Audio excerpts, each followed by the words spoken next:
Hello everyone, welcome to this webinar on building a career in engineering and technology with JKLU or JK Lakshmipat University, Jaipur. I would like to welcome our honorable presenters Dr. Umesh Gupta, Dr. Sanjay Goyal, Dr. Devika Kataria and Dr. Gustavo. They will all guide you about the various skills and career opportunities available in engineering in their universities. Please, Dr. Sanjay Goyal, I would request you to continue from here. Thank you, Pranav. Good afternoon, everybody. I hope all the participants are safe and healthy, and your family members are also safe and healthy. In today's presentation, we will focus on 4 questions that are very important questions for people who have just completed 12th class and even elders. So what are the careers for future? The world is transforming, the workplace is transforming.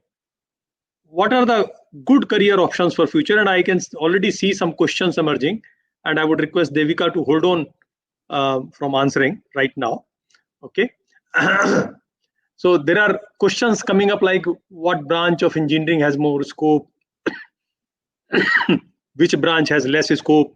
So people are concerned about what kind of career options are useful for future in the when you are likely to graduate in around 2024 20.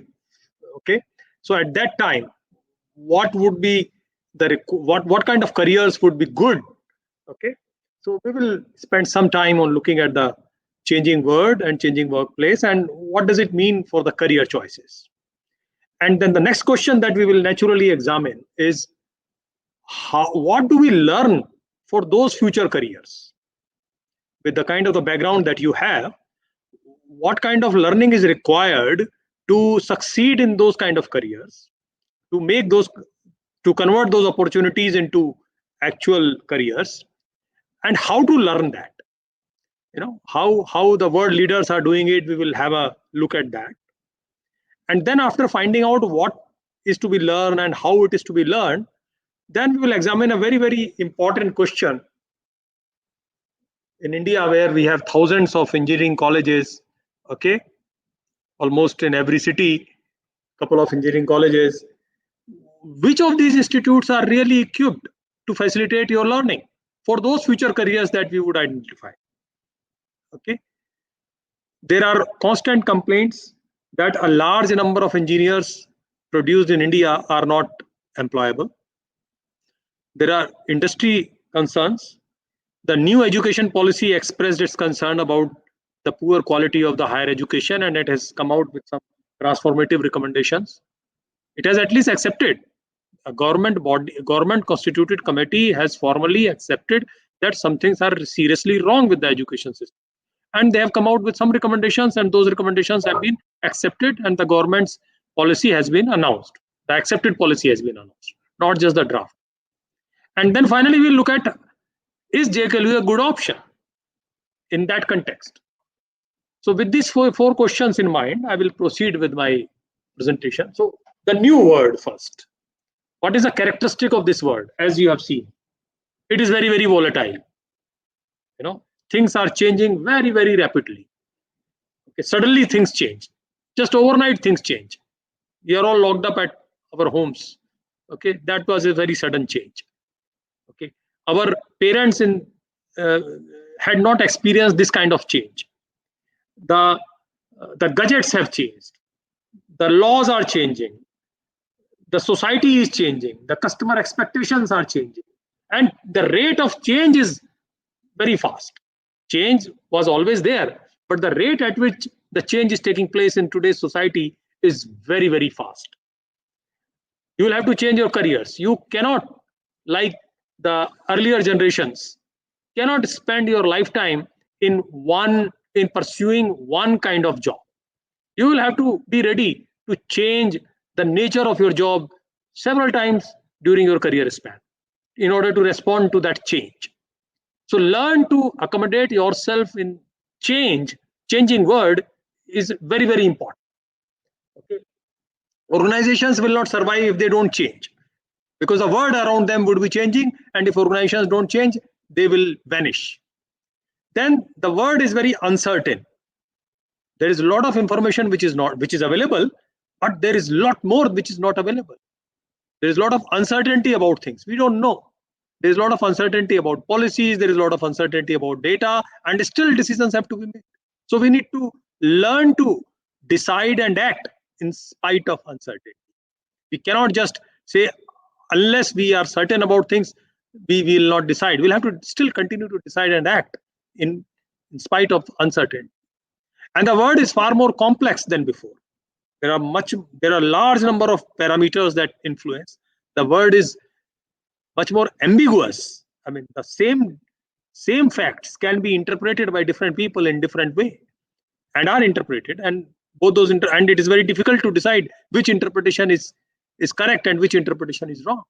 So in this VUCA word, which was a phrase coined in 2000 in 1987 somewhere, another thing that got added up in the last decade, it is not only interconnected, it is hyper connected. The word is hyper connected. Everywhere we go, we are connected with others, and this is changing the work, this is changing the business, this is changing the education, this is changing the healthcare, and this is changing the production. All kind of work it is changing, whether it is civil engineering, or it is law, or it is medicine, or it is manufacturing job. All kind of works are changing because the world is hyper connected. The devices are connected with other devices, the people are connected with other people, the people are connected with the devices. So it is a lot of hyper connected world that we see around. So this is the nature of the new world that we live in, which was not the case earlier. And because of this nature of the world, there is an interesting trend that I want you, the youngsters, to be aware of. Very, very important. There is a clear decline in the share of the labor as a percentage of GDP. Okay. Earlier, more money was spent as the labor's cost in the production. Now, because of automation, lot of automation, the labor's share in the cost of production and in the GDP, final GDP, has decreased. This graph will show. The upper graph shows the decreasing trend of the labor share. Okay? This graph shows the decreasing trend of the labor share in the GDP. On the other hand, this graph, the other graph, shows increasing profit share in the GDP. Companies are making larger profit, good companies, innovative companies, not every company. Companies that are engaged in innovation, companies that are engaged in R&D, those companies are making much larger profits than before, and the share of the labor is decreasing. There is another impact of this volatility and ambiguity and complexity. The employment in the high income cognitive and creative jobs is increasing. People who can do creative work, innovative work, are in high demand. Whereas people who were earlier, large number of people used to be engaged in routine, repetitive job. Those middle income routine, repetitive jobs are declining because of automation. Whether it is factory, where agriculture is also getting impacted, shops are getting impacted. Wherever the nature of the job is routine and repetitive, machines are taking over. Okay, so that is the big trend on the employment. Okay, with this view in mind, let us see what are the careers that people have, various agencies have projected as emerging, having good potential in 2025. That is the year when you are likely to graduate, or around that period. Healthcare, as you notice, is the biggest sector that is emerging in various ways. Not only doctors, paramedics. Okay, that's a big area. Also, psychologists, well-being, all kind of well-being, and engineers working in the healthcare, making healthcare devices. Hospital of today is much like a machine. There are more machines than the doctors in any hospital. So Healthcare is not limited only to the medicine, biomedical engineering. Okay, organs are going to be printed using 3D printing very soon. Okay, within this decade we will see some organs like liver, etc., will get printed and they will be available for transplantation. Okay, so engineering is going to play a big role in healthcare, and it already is playing. It already is playing a big role. You know, I mean, a couple of years ago, it was so difficult. I mean, a heart operation used to create a news in the entire city that somebody got operated on, somebody's heart got operated in the city.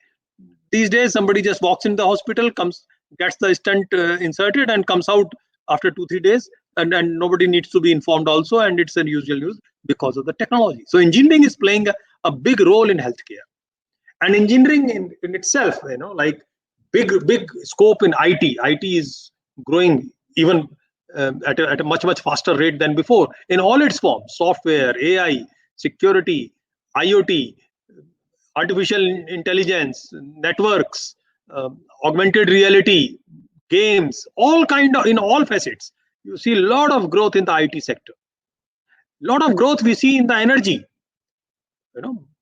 especially renewables and energy storage. A lot of scope in solar, a lot of scope in wind energy, a lot of scope in battery storage, and new kind of technologies need to be invented for storage of the energy. Okay? So electrical engineers, mechanical engineers play a big role in that sector.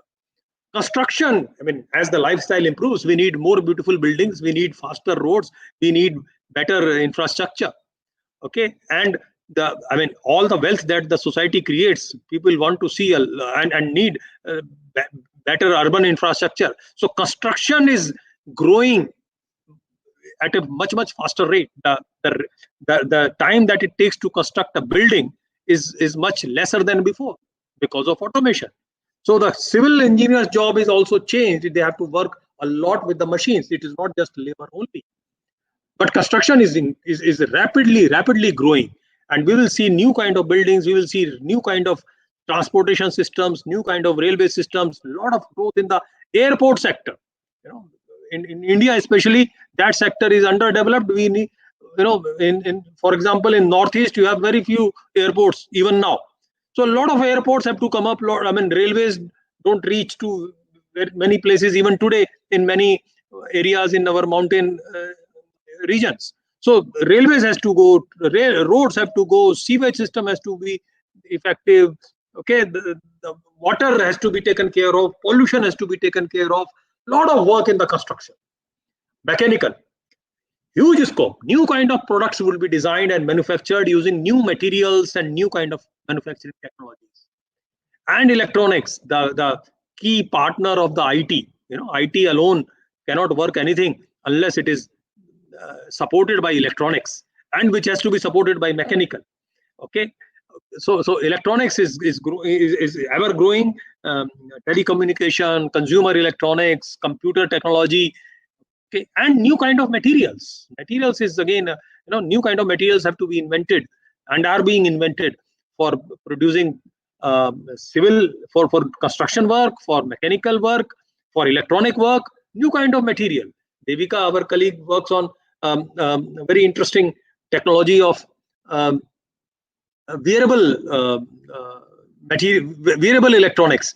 Okay, so new kind of materials have to be invented where the circuits can be printed on flexible surfaces rather than on the rigid surface. The circuit is printed on the cloth.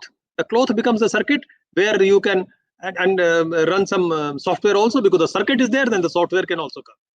Okay, and waste management is big thing. We are producing a lot of waste and we are not managing. The engineers have to do a great job in managing the solid and other kind of waste, the industry waste, the city waste, agriculture waste also. We every season we get Rajasthan, Punjab, Delhi region, we get lot of smoke. Lot of smoke comes because agriculture waste is not being managed. They just burn. The poor farmers just burn it. That's the easy option for them. So we need to have a lot of technological solutions for waste management in various places, including forms. Okay, business, new opportunities for finance people, new opportunities for sales, different kind of opportunities, because the media, because the world is now hyper connected. Okay, and education is growing. The GER, I mean, the kind, when we became independent country, less than around 10% people were literate. Now, much larger population is literate, much larger population is educated. uh, the ladies have got the great opportunity to get educated. They have, okay, so the education has expanded in a great way, and it is going to expand. The new education policy announces that in the higher education they want to double the enrollment in next 15 years. In school education, they want to ensure that every kid is educated at the school level, which is not the case right now. Law is going to expand in a big way, and content creation, people who can create digital content, interesting digital content, whether it is computer games, videos, audio, music, or new kind of digital content, they are going to have a great time. And of course, artisans, as the people have more money, they would like to spend it on good arts, they would like to possess good handicraft. So the artisans and artists who are creative people also are going to have a good time. Okay, so for these kind of career opportunities, what should we learn? What is important to learn? First of all, it is not information. That is very, very important. This graph shows, there is more information produced in last 20 years than the previous 5,000 years. Okay, the entire human civilization produced lesser information in the 5,000 years than in the last 20 years. This is mind-boggling. Okay, and this is happening because lot more people are educated, lot more people are engaged in R&D, and a lot of devices are always collecting. IoT and various other devices are always busy collecting lot of information. Satellites are collecting lot of information. So a lot of information is being continuously collected and being stored, and it needs to be processed. So information collection, information storage, information processing, information analysis, all those are great career opportunities. Time for doubling the information is lesser than 1 year currently. Within 1 year, the information that we have in the world becomes double.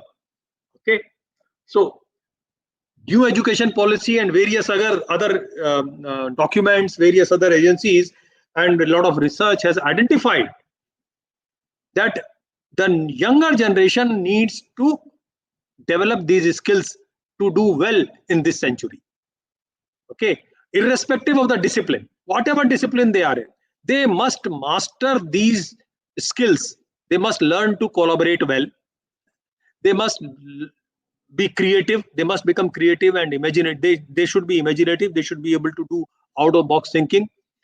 They should be critical thinkers. They should be able to ask questions which others are not asking. They should be able to penetrate. They should be able to challenge the information. They should be able to challenge the assumptions, and they should be able to solve complex problems. Okay, these are the topmost 4 skills that every youngster needs to develop, and it is of course the role of the education to develop it. And unless the education is oriented differently, these skills are not automatically developed. These are not, we are not born with these abilities. We need to nurture these abilities, and the next 4 years or whatever years you spend in the college can actually help you groom these abilities in you. And then there are other abilities: flexibility, global awareness, information literacy, leadership, etc. Technology, communication skills, very important, and social responsibility and ethics, and ability to take initiatives. People are not just going to ask you to do what they order you, they expect you to take initiatives. Organizations value those employees who take initiatives. Those who are waiting for orders and execute them, they don't grow as fast, or they don't grow to the top levels, okay, unless they take initiatives. Okay, here is a summary of some research.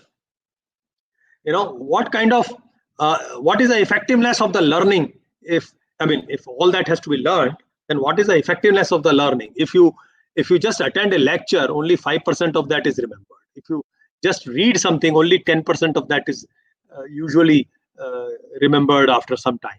Okay, whereas if you do something, if you write something, if you tell something, if you experience something personally, if you teach to somebody, if you are engaged in this kind of pedagogy, if you are engaged in this kind of manner with the content, then the chances that you remember or you learn that content more effectively are much, much higher. Keeping this in mind, the world leading universities, I'm picking up 3 topmost universities of the world: Stanford, University of California, Berkeley, and MIT, the topmost universities of the world. Okay, and I picked up some courses. Okay, that are taught at that, and this is not only limited to these courses and not only to this discipline, but at these universities, this slide shows how do they assess their students. Is it as in India, the end term exam, which carries the weightage, the full weightage or lot of the weightage, 75% of the weightage, and on that day, if it is not your day, you will not do well, or because it is heavily tilted towards that particular exam, the challenge level of that exam is poor. Most of the questions are memory based. Okay, you have just experienced that, so you can score 70%, 80% without actually mastering the content, and that does not make you a very, very competent person. Whereas when you assess the students based on the assignments, where you assess them on the based on the projects, you assess them on the based of the homework done authentically, not just cut, copy and paste, authentically. Okay, you ask them to write papers, you ask them to do some field work. That kind of assessment, when it is used, that creates competent people. Okay, so with this kind of objective in mind, that we have to learn using this, we have to learn by doing, we have to learn these skills. And how can we evaluate various institutes? We have several options in front of us. We can take admission in that college or that university. How do we evaluate them? There are, media is full of rankings. Every magazine comes out with rankings. Okay, should we just blindly trust those rankings? We know how media works in our country. Okay, so or there are other informed decisions that we can take. So here is a list of parameters that I have listed for you. How to evaluate different institutions yourself. You can ask questions and you can compare the institutions yourself. Who are the faculty? What is the student faculty ratio? How many faculty do they have per student? Or how many students should does a faculty have to teach typically? What is the qualification of the faculty? How much is the experience in industry? How much is their experience in research? How much is their experience in teaching? What is their alumni's achievement? I mean, the people who have been taught by the faculty earlier, either at this college or at other colleges, what are they doing? This kind of profiling of the faculty will be very, very helpful in taking your decisions. Then what is the curriculum? Do they have a philosophy of the curriculum? Are they trying to do something by the curriculum? Do they have an objective? Is the curriculum current? Do they teach current topic, current technologies, current concepts, current discoveries? Is the curriculum giving flexibility or it is rigid? Can I make choices as a student? Is the curriculum giving me sufficient breadth of interdisciplinarity? Okay, is there a are they following the best of the books, or they are just following some casual books? Okay, are there some exciting co-curricular engagements or extracurricular engagements? What is their teaching learning process? What kind of pedagogy do they follow? What kind of student engagements do they offer? How do they assess their students? What kind of research culture is there in the university? Do they publish? Do students publish? Do teachers publish papers, research papers? Are their papers get cited? Do they just publish useless research papers, or their papers are getting cited by other researchers? Are they engaged in research projects? Are they producing some patents? Are some startups coming out from that university? What is the interaction with the industry? How effective are the internships? Are they monitored? How many companies do they have MOUs for internship, or how many companies have some interaction with them for internships? What kind of project do they do with the industry? How many guest faculties come from the industry, either face to face or webinar? And what is the nature of the placement opportunities that is offered to the students? Is it growing or it is same as before? Okay, what kind of academic collaborations do they have with other universities in India as well as abroad? Are there any exchange programs? Are there any joint programs? Are there any guest faculties coming from those universities, either for short courses or maybe for some guest lectures? And then look at the infrastructure, academic infrastructure, IT infrastructure, residential infrastructure, etc. And then finally the promoter's reputation, and how much are they investing? Okay, and how much are they planning to invest? Many institutes are set up by people keeping that they will not be investing it. They set it up, and I don't want to talk more about that. But some universities, good universities in India, set up in the private sector, are set up with this objective that the promoters want to continue to invest in it as a philanthropy. They don't want to make it as a business venture for themselves. They have big industries running for managing their businesses. Okay,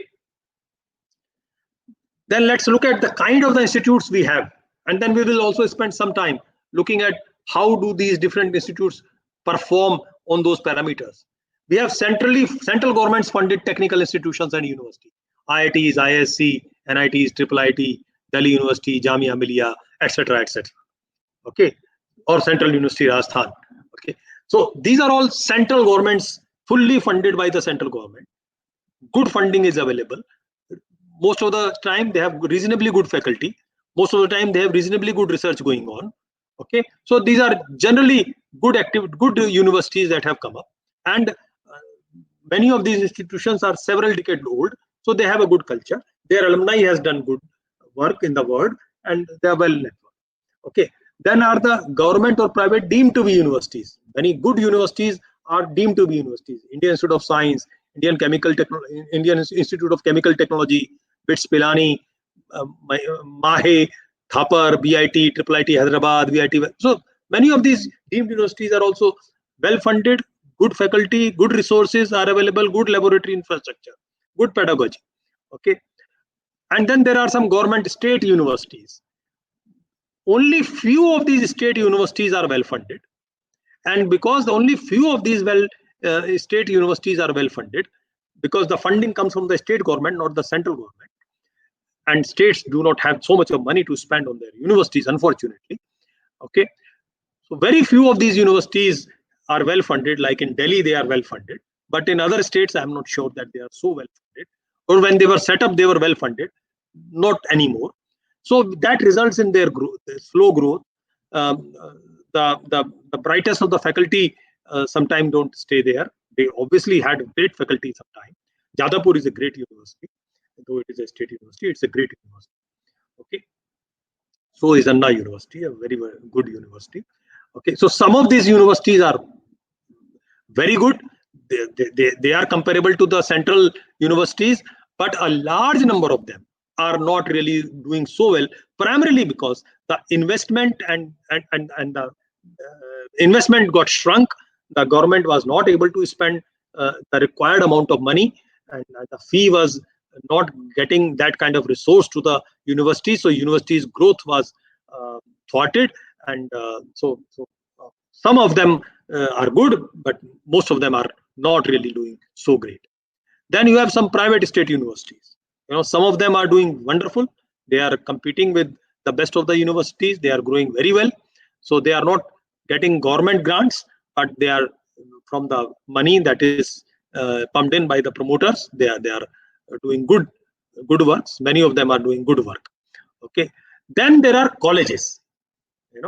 These universities give their degrees. The universities design their curriculum, and then there are colleges. Some colleges, very few colleges, are autonomous colleges, okay, where they can design their curriculum.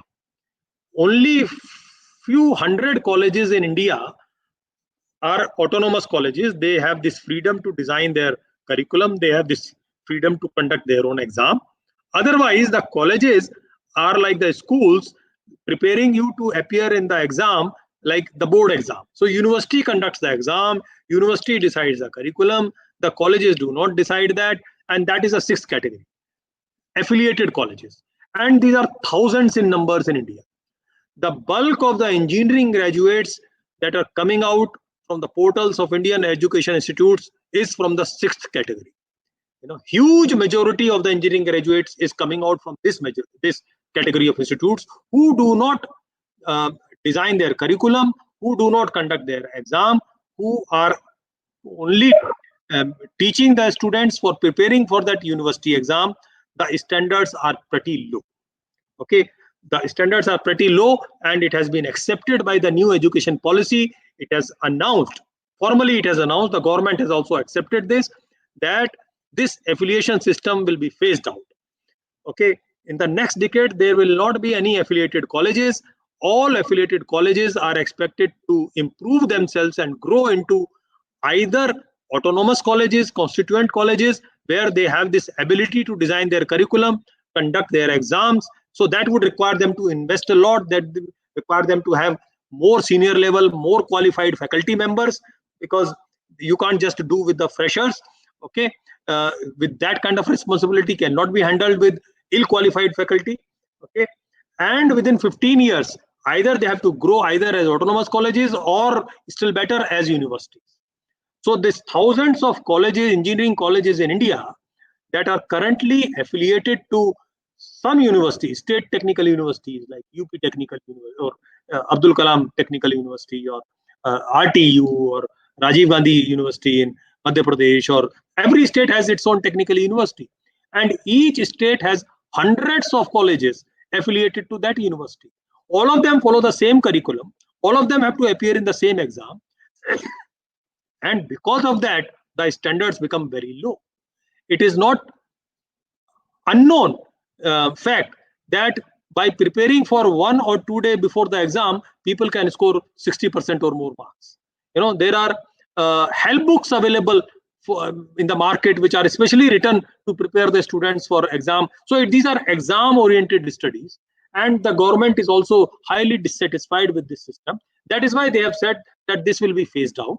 Within 15 years there will not be any affiliated colleges.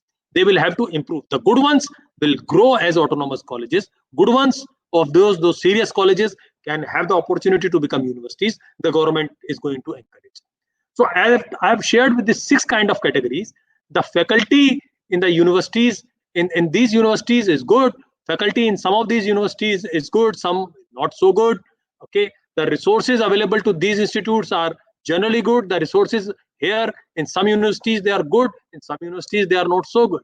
Okay, and here the faculty and the resources, most of the places not so good. Okay, some are good, and they should use the opportunity to become autonomous colleges or become universities soon. That has to be kept in mind before deciding whether you join a university or a college. And if a university, what kind of university, what kind of faculty do they have, what kind of resources do they have, what kind of promoter do they have, what kind of collaboration do they have, what kind of opportunities do they give to their students, what is their curriculum, what is their pedagogy, what is their teaching learning process. Look at all those aspects, not just go by the name. Because having been in this education sector for more than 3 decades, I've had the good fortune of working with the institutes in the 2 previous institutes in the initial years, and seeing it earn the reputation very, very quickly. Okay, so new institutes, if they do things rightly, very quickly can make great name for them, and the students get respected, provided they are doing the right thing, hiring right people, investing in the laboratories, investing in the library, okay, in the IT infrastructure, and taking right decisions in curriculum, taking right decisions in pedagogy. Those are the things that have to be kept in mind. Okay, so is JKLU a good option? With this in mind, I will very quickly tell you about JKLU, the Engineering Institute. Uh, we are a small institute at the moment. We are around 40 faculty members. So you see, every department has qualified professors, qualified associate professors. 75% of our faculty in engineering is having PhD, more than 75. In fact, close to 80% are having PhD degrees, which is not the case with many, with most of the colleges. I guess hardly any college would have that kind of faculty profile. And most of the universities also cannot really talk of this kind of characteristic that more than 75% of their faculty is having PhD.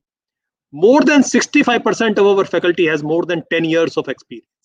This experience includes experience in teaching, this experience includes experience in research, this experience includes experience in industry. For example, my colleague, Dr. Devika Kataria, she, before getting into teaching, had more than 10 years of, she's a co-panelist here, she had more than 10 years of industry experience before becoming a faculty members. Professor Gustavo is educated in France, is educated in Venezuela. He's okay, so highly qualified people. His papers are highly cited. One of his paper has more than 200 citations. Okay, we are proud to have him with us as a colleague. Okay, more than 60% of our faculty members have at least one degree from IITs, BITS Pilani, ISI Kolkata, NITs or triple ITs. More than 60%. Okay, so to have an IITian or a BITSian or people from NIT, triple IT around is a norm here in our institute. The faculty have seen the best of the institutes in this country. They bring in those best practices here, and our system is always educated. They have their network also. Our students have get this opportunity to interact with these institutes also. For example, in the film we showed that 7 students went to IIT Gandhinagar last semester. One more has gone last semester. Okay, so 8 students have so far, or 9 students have so far gone to IIT Gandhinagar for spending a semester. That happens, and many more go for doing some internships. That happens because our faculty is closely associated with the senior professors there, and they welcome our students for a semester either in their research lab or for coursework, should they have the vacancies. Okay, 10% of our faculty have studied abroad, like Professor Gustavo, who is already there. So we are a young university. Our alumni base is small. We are a young and a small university. Our alumni base is small, but that does not mean our faculty's alumni base is also small. Our faculty's alumni base is very impressive. If I tell you, I mean, last night I started preparing this list as to what are the companies where the students taught by our faculty are working currently. When the faculty was working at some other institute, and these are so this is the list of the companies, Fortune 500 or Fortune 100 kind of companies, where the students taught by our faculty are working and are in the network with our faculty, and that networking helps our new generation of students. Okay, the students taught by our faculty are working at Carnegie Mellon University, are teaching at Imperial College, are teaching at University of Maryland, are teaching at IITs, are teaching at IIM, are teaching at NIT. So our faculties, in today's time, the net worth of a professional is the network that he has. So our faculty's network is very strong because they have studied at great places, they have taught at good places, and their students are doing wonderful job in great companies, and those kind of opportunities will also become accessible to students through our faculty. Okay, we have partnerships with some foreign universities, and we have partnerships with some companies. You can go for the 8th semester in to University of Florida, US. You can go to South Carolina for a semester. You can go to St. Cloud University. You can go to Amsterdam University. We already IIT Gandhinagar I mentioned, and we have industry partner certifications from UiPath, Cisco, IBM, Red Hat, Oracle, and the list is growing. The more foreign universities are interested in partnering with us, and we'll very carefully evaluate those proposals and make those accessible to our students. Okay, these are the programs that we are offering. We offer BTech in CSE. We offer BTech in EEE, that is Electrical and Electronics Engineering. We offer BTech in Mechanical Engineering. We offer BTech in Civil Engineering.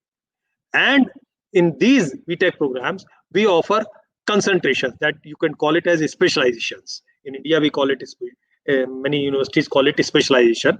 Internationally, many universities call it concentration. So a computer science graduate student in BTech can specialize in data science, can specialize in artificial intelligence, can specialize in embedded systems and IoT, software engineering, robotic process automation, cloud computing, big data analytics, information security. Triple E students can specialize in embedded systems, IoT, digital systems, communications, or power systems. Mechanical engineering, automobile, or robotics. They can specialize in these two areas. Civil engineering, the high growth sector of structure engineering, infrastructure engineering. Huge investments are coming up in infrastructure, roads, etc.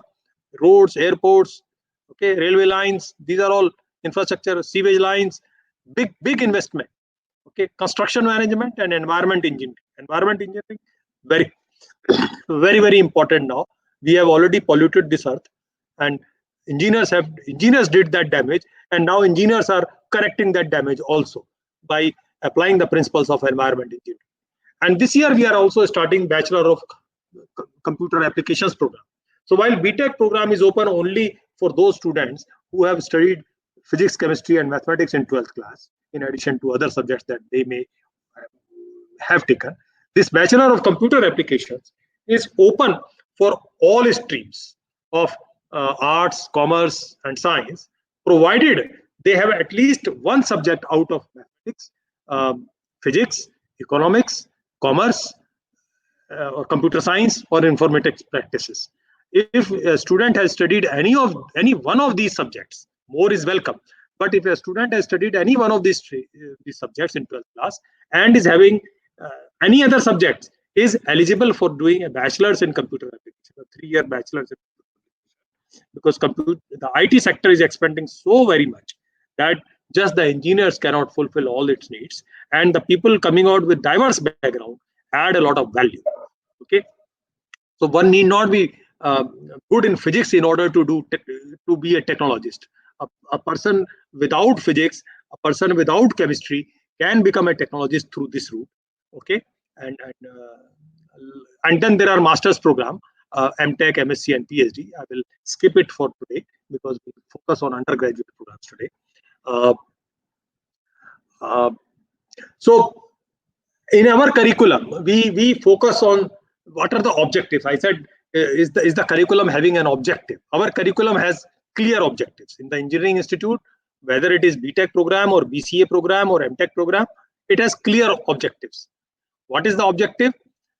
We see these technology jobs as, you look at, we have to train the students to conceive, to imagine, to design, to implement, that is to develop, and to operate systems, products, or processes. I repeat, the student should learn to imagine, conceive, design, develop, implement, and operate systems, products, and processes. And in order to do this, they have to master various skills. They have to learn to find problems. They have to apply critical thinking. They have to apply systems thinking to see things as interconnected. They have to apply creative problem solving. They have to take an interdisciplinary approach. They have to do a lot of experimentation. They have to learn to use limited resources. Resources are not going to be unlimited. They have to learn to imagine things. They have to learn to adapt. They have to collaborate. They have to provide leadership, manage projects. They have to show entrepreneurial skills. Even if they are in the jobs, they have to show entrepreneurial skills. They have to communicate. They have to manage the risks. Otherwise, any Tom, Dick, and Harry can manage, but it is management requires risk management. Engineering is risk engineering. Management is risk management. Okay, that in the event of a mishap, how does it work? That is the real test of good engineering or good management. And they have to learn to follow the engineering standards and regulations. They have to show respect for quality and follow the quality culture. They have to be bothered about user experience. They have to be concerned about ethics. Otherwise, big companies can close down. There are many examples of that. They have to be respectful for sustainability. We have already polluted the earth. We have to be bothered about sustainability. You have to be bothered about accessibility. People with poverty, people with handicap, they have to be able to access technology. Old age people have to be able to access technological advantage.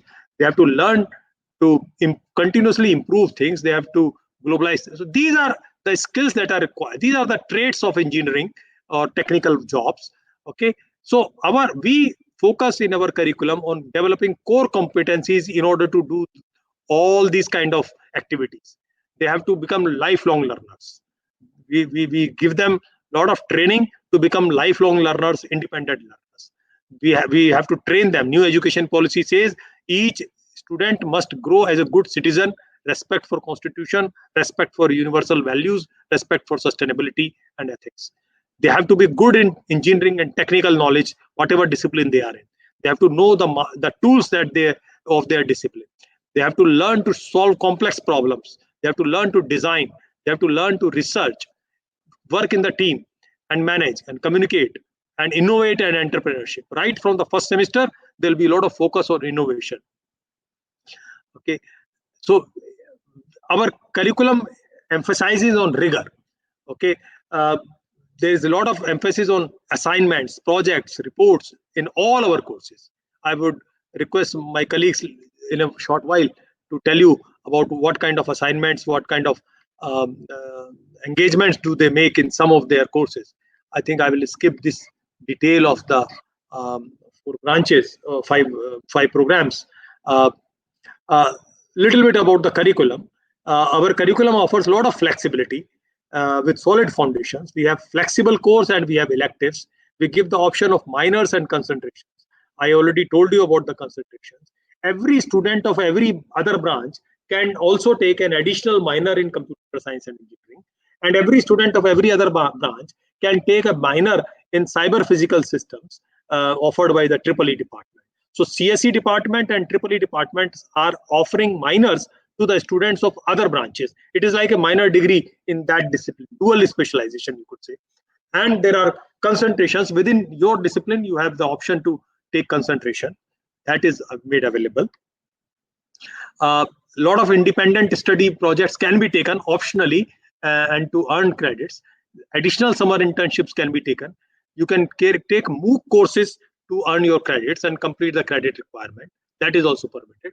These are about some common courses across BTech and BCA programs. These are offered by Center for Communication and Critical Thinking. These are common, 6 courses are common. But if the 6th semester in BCA, if the students go for internship, then they will not have to do this course. Otherwise, 5 courses are common. They have this option of staying on campus in the 6th semester also and do the coursework in lieu of the internship. Both the programs have 2 compulsory two internships, last semester and after second year. Okay. These are some other very, very interesting interdisciplinary courses. Maybe I would request Dr. Devika Kataria to tell us about 2 of these courses, the design and prototype and fundamentals of automation engineering. What did the student do? Maybe she can tell us in a minute. Please, Dr. Devika. Thank you, Professor Goyal. I think there is a lot of echo, but I will try and speak slowly. We have 2 courses. Design and prototype is one course. Fundamental of automation engineering is another course. Last year, students made bicycle in the first course, which is design and prototype. And they were doing this with the help of mechanical engineering faculty. And we used these bicycles, and the students worked in a collaborative and team way to make automation on these bicycles, where they measured the speed using tachometers and they modeled the dynamics of the bicycle. Thank you. Thank you, Dr. Devika. I would also request Dr. Umesh to tell us about the other 2 courses, the computational data analysis and calculus and applied physics. Yes, sir. So it is a rather very innovative way of teaching mathematics along with engineering courses. So computational data analysis is a course where we teach linear algebra and statistics using Python programming. Students do projects on sustainable development goals or other real-time problems using Python programming, and they use mathematical skills like linear programming and linear algebra and statistics. Other course like calculus and applied mechanics, you study a lot of calculus, but you learn there how to apply that calculus in engineering mechanics problems. So you directly apply, you make Coracle, you make Canon, several other projects, so that you can apply calculus in real life mechanical problems. Similar is if you computational engineering analysis, where engineering problems like electrical engineering, mechanical engineering problems you solve using mathematics. So all those mathematical courses run and hand in hand with mechanical and electrical engineering branches. Thank you. Thank you, Dr. Umesh. We have done another very interesting innovation of introducing some unique, intense thematic weeks that, of course, runs when we are uh, having on-campus regular classes. Online mode, we are sometime doing it, sometime we are converting these thematic weeks into regular courses throughout the semester. Okay, but when we are on the campus, we do it as very, very intense, full week. All the students of a course are engaged doing full day activity related to that course only. For example, IoT week, I would request Dr. Gustavo to tell us about what students did in the IoT week. Hello, I am Yeah. audible? Yes. Yes, you are. So the IoT Week is a very interesting concept in which we invite professors from other colleges, and we share with them and we introduce our students in this technology of IoT systems. And so I was thinking, I was inspired by when you mentioned that one of the most important skills that engineers need to learn is the problem solving. Okay, so what we did in this week, for example, is we gave the students one problem. Listen, you have to measure the speed of a bicycle and send the data to some mobile application. So this is your challenge. And from the starting from the first year, our students are having this early exposure to this problem that in general, in the classical engineering education, this was done only at the end of the program. So I think that it is very interesting, and I think the students enjoy that, and we, as faculties, also teachers, we also enjoy this model. Okay, thank you, Dr. Gustavo. We will move to, these are some compulsory courses in different branches: computer science, triple E, mechanical, civil. So you can go very quickly go through this list in the branch that you are interested in, and you can see that all these courses are very much state of the art. The title itself suggests that, and the content is very much state of the art. In each course, we develop learning outcomes, very carefully crafted learning outcomes. We make sure that we also introduce the required engineering standards, the professional industry that are followed in the industry in our curriculum courses. And there is a lot of project work in these courses, a lot of assignments in these courses. So it's like doing by learning, learning by doing, not just reading books and writing exam. There's a lot of project work that is involved. And this is the BCA curriculum, the semester-wise scheme of the BCA curriculum. The first column of this shows different languages that the students are going to study in the first, in every different semesters, and then move on to algorithms and artificial intelligence. These are the application developments that they are going to do: database to web to mobile application to automation lab, and then applying the principles of quality. This is the mathematics track, where they start with the basic mathematics and then go to computational mathematics and then do statistical computing, doing statistics with computing, because they have to be ready to do data analysis kind of jobs. And then they learn to apply IoT, or they have the choice to do CAD lab, and they can do open source and CAD lab again. And then computer, this is the systems administration track. They learn operating system, networks, cloud computing, etc. And then there are some management courses and triple CT courses that I mentioned, common for all. Okay. And beyond the curriculum, there are a lot of other engagements that we offer to our students. Frequent invited talks. Every fortnight at least there is a, or maybe sometime even week, every week there are invited talks by experts from industry or from other universities. And we have chapters by CSI, chapters by IEEE, a chapter by IGBC active on the campus, a lot of hackathons and competitive programming and other technical competitions going on. 14 student clubs creating a lot of life on the campus, cultural life, sports life, and technical life. Okay, there is an big annual cultural festival where colleges from all over India are invited, and it is a 2.5-day cultural festival, and the campus becomes very lively during those 2.5 days. Students are enjoying and performing and showcasing their talent. And annual sports festival, which also very unique feature of our university. A big sports festival is held every year. Okay, there are conferences, there are faculty mentors, students are engaged in community development. Dr. Umesh is currently leading an initiative of helping the old age people during the COVID time, and students are also engaged in that. There are a lot of value added courses. There is Atal Incubation Center. Very few universities have this sponsored Atal Incubation Center given by the government of India. We are fortunate to, there are only 2 universities in Jaipur that have that. We are one of them. In Rajasthan, there are, I guess, only 3 or 4 universities. We are one of them. And our Institute Innovation Council is also very active, organizing interaction with various companies, okay, and innovators and entrepreneurs. With this, we will look at some questions. I request the colleagues to pick up the questions and see if we do it. If we have not answered, some questions would have already got answered during the presentation. But if there are questions that have remained unanswered, let us answer those questions. Can we look at those questions?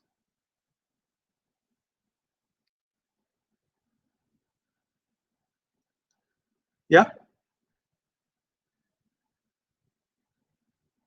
Can you look at questions, Devika?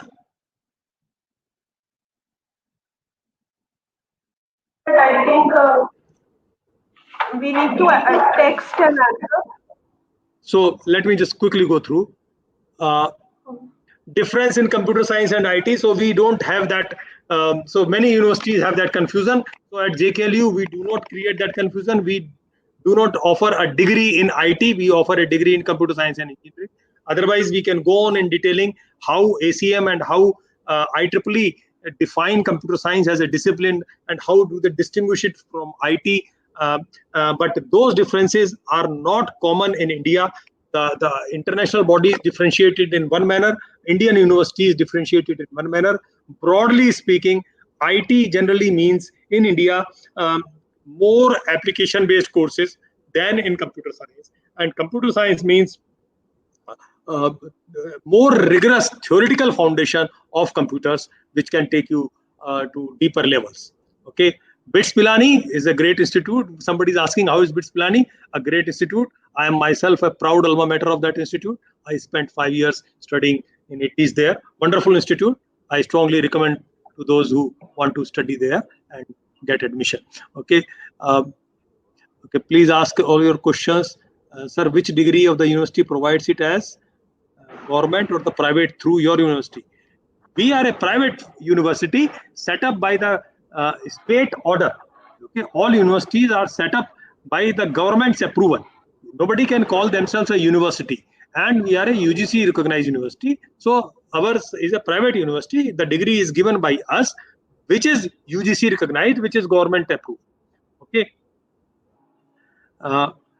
Again, same question. What skill should we learn? You should learn to work hard. That is the first thing. Okay, that is the foremost, most important skill that you should learn. You should be ready to work irrespective of the college, because we are the citizens of the same motherland. We owe this to our motherland to make it a great country in the world, and we can do it collectively wherever you are, whichever company, whichever institute you are studying, whichever company you work. It is our responsibility to make our motherland a great place, and we can do it by working hard. We have to learn to work hard. We have to learn to work at least 10 to 12 hours a day. That is a minimum that we should work. Okay, and younger people should work even harder. Okay, old people like me can relax a little more, but younger people must. You have this big responsibility on your shoulders. By the time you people grow older, the country has to be rich and advanced nation in the world. No, we cannot remain this. We cannot live with this stigma of being poor country. We must be a rich country within our lifetime, and responsibility in your shoulders. Okay.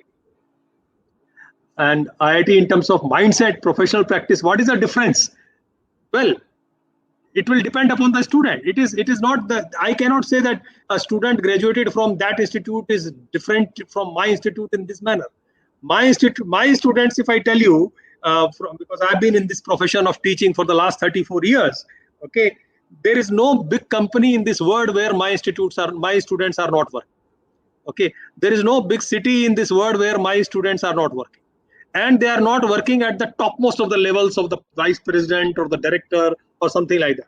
So if you are a great hard-working person, it does not matter where you study. If you are a hard-working person, the world is becoming much more democratic. Last year there was a news that a student studying in some unknown college in Mumbai was hired by Google for a very hefty amount of salary for Google, and to be posted in Europe or somewhere in US for a very, very hefty amount of salary. The name of the college was not known to anybody, because that student was working very hard for several years and had skilled himself in the art of good programming and algorithms, and merited that job. Okay, so in this time, this caste system, you belong to this caste or that caste, is becoming lesser and lesser irrelevant. If you are a hard worker, does not matter where you come from, you can win the world.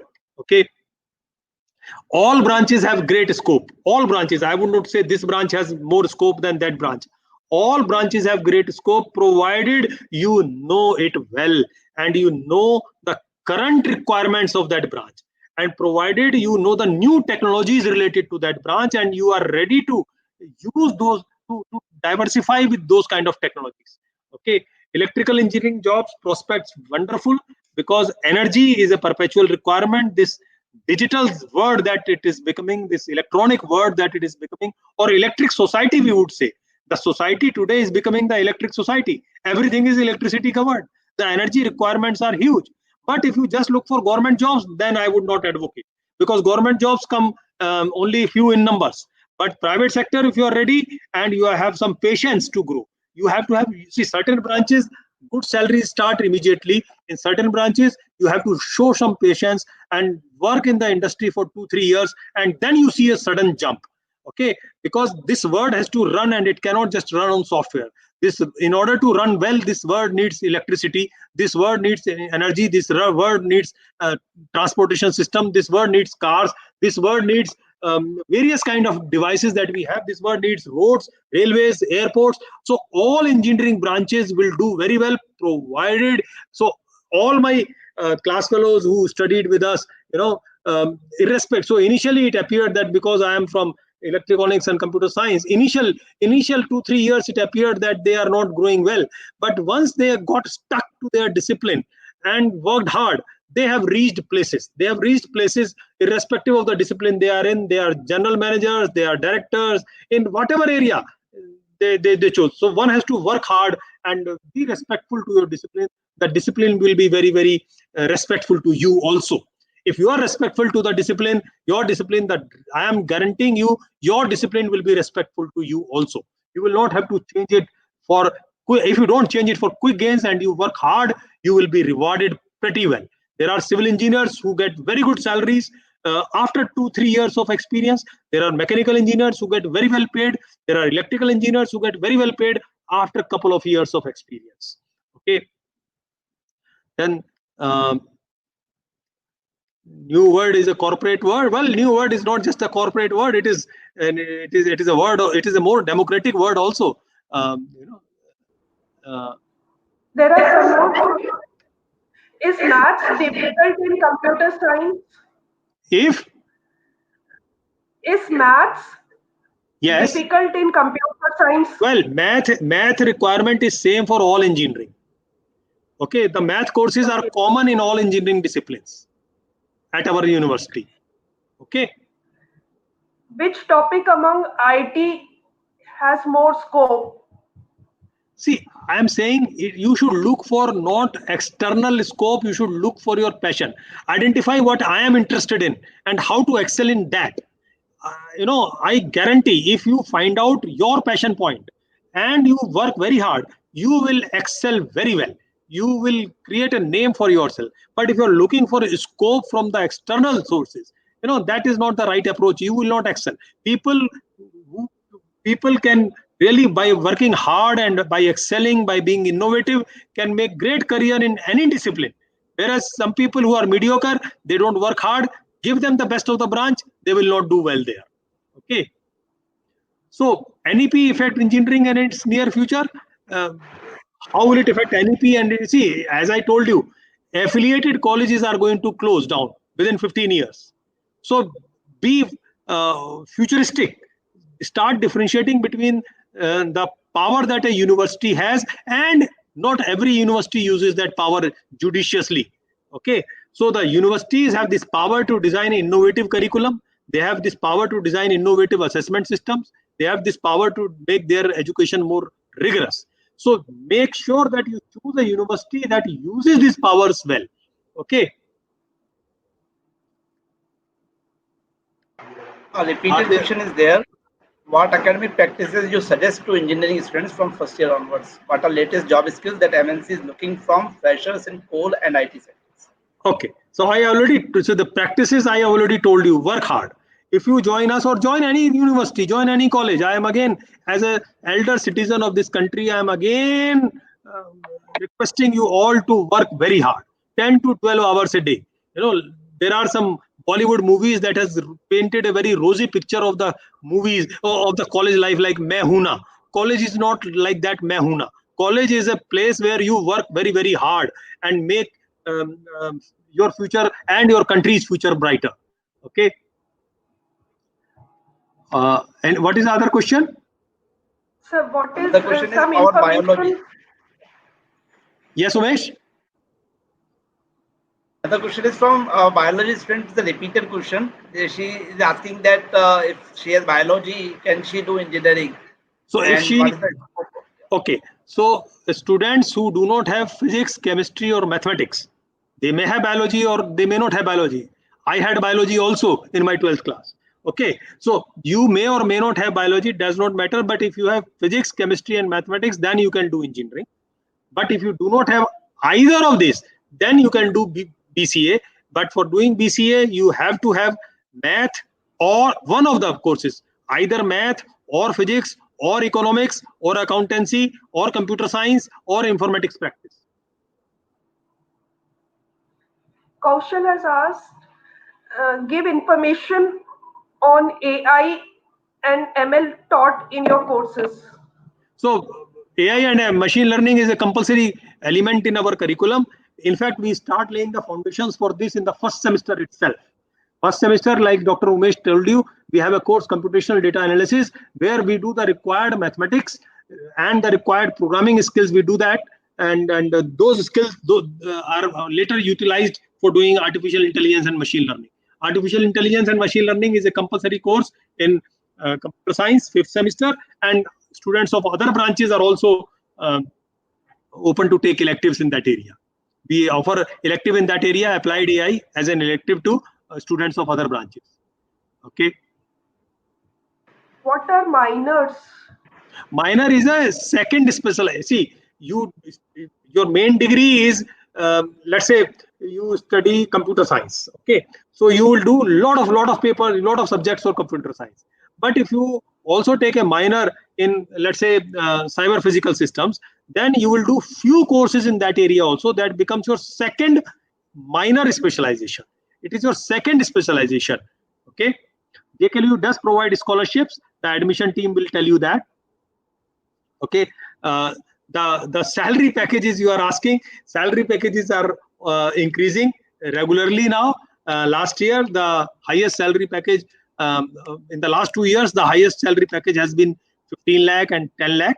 Okay, and it is going to increase further as the okay, and the average has been is around 3.5 to 4 so far.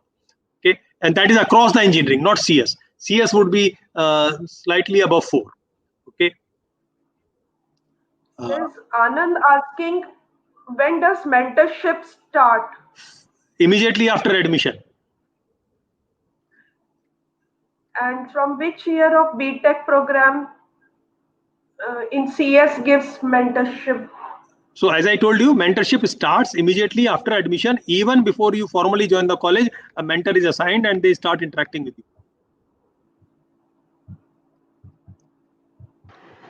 So there's There are lots of a question. There's a question on entrance examination also, which we left there. So is there any entrance examination? So they need clarification on that. Okay. So I think with this, I will close unless there are some more questions. I would stay away on commenting on specific colleges, specific programs. Okay. Because that is not fair for me to do that. There are questions about VIT Chennai. VIT is a good university, but I don't want to comment on specific programs. It is for them to talk about that. And how is Degree College, etc. I will not be able to comment on this kind of questions. Okay, I have given you a general framework.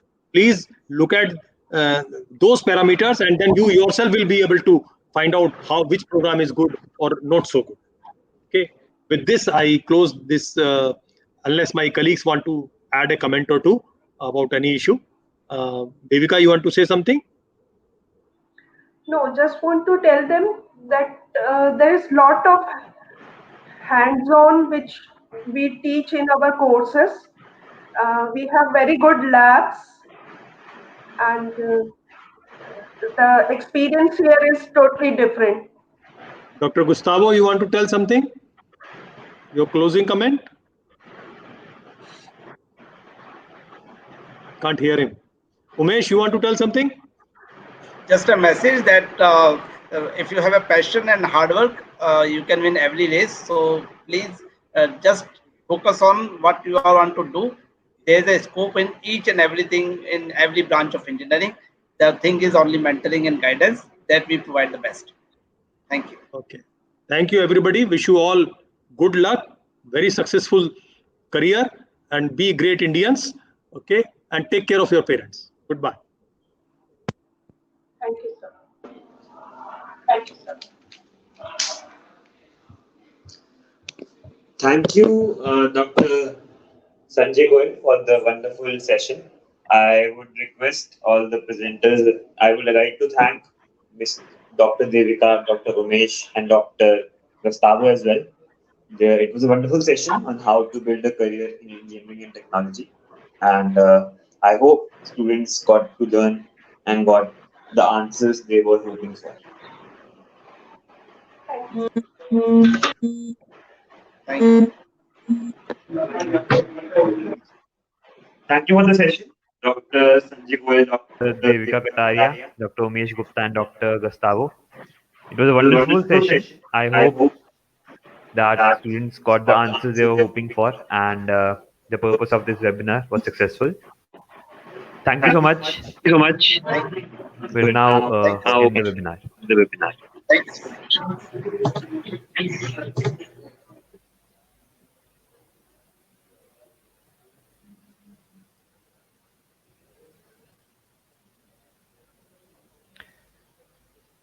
You can just close the window from the top.